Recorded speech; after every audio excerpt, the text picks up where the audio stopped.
မေတ္တာတဲ့အားကြီးတဲ့သူရဲ့မျက်နှာဟာကြည်လင်တယ်တဲ့မေတ္တာဆိုတာဟာမိမိနဲ့သိတဲ့သူအပေါ်မှာရော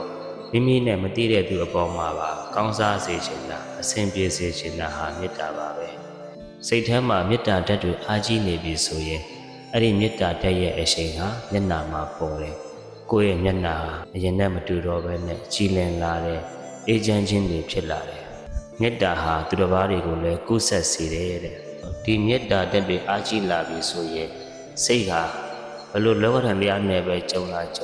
မိမိရဲ့စိတ်ဟာမတုံမလှုပ်ပဲနဲ့တည်တည်ငြိမ်ငြိမ်နဲ့အေးအေးချမ်းချမ်းနဲ့ပဲဖြတ်တန်းနိုင်တယ်မေတ္တာဓာတ်တွေအားကြီးလာပြီဆိုရင်ဘဝမှာအဆိုးဆုံးဘေးဖြစ်တဲ့သေဘေးနဲ့ကြုံလာပြီဆိုရင်တော့မှအဲ့ဒီပုဂ္ဂိုလ်ဟာမကြောက်မလန့်ပဲနဲ့မတွေးမဝေပဲနဲ့ချမ်းချမ်းသာသာနဲ့သေဘေးကိုရင်ဆိုင်နိုင်တယ်တဲ့မေတ္တာဓာတ်တွေအားကြီးလာပြီးမေတ္တာရှိတဲ့ပုဂ္ဂိုလ်မေတ္တာရှင်ဟာငါဟာ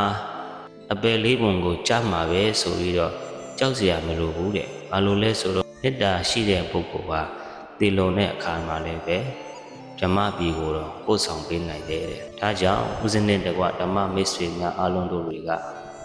ငွေကြေးကုန်မှကုသိုလ်ဖြစ်တာမဟုတ်ပါဘူးကိုယ့်ရဲ့စိတ်ကိုထားတဲ့ယုံနဲ့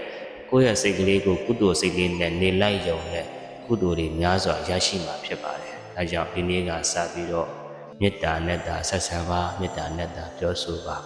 မေတ္တာနဲ့တာဘဝကိုဖြတ်တန်းပါအဲ့ဒီမေတ္တာရှင်အဲ့ဒီသူတော်ကောင်းပုဂ္ဂိုလ်ဟာ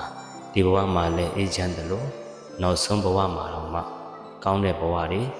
ဓမ္မပြည်ကိုတော့ပို့ဆောင်ပေးနိုင်တယ်ဆိုတာကိုလက်ခံယုံကြည်ပြီးဒီနေ့ကစပြီးတော့မေတ္တာနဲ့တာဘဝကိုဖြတ်တန်းကြရအောင်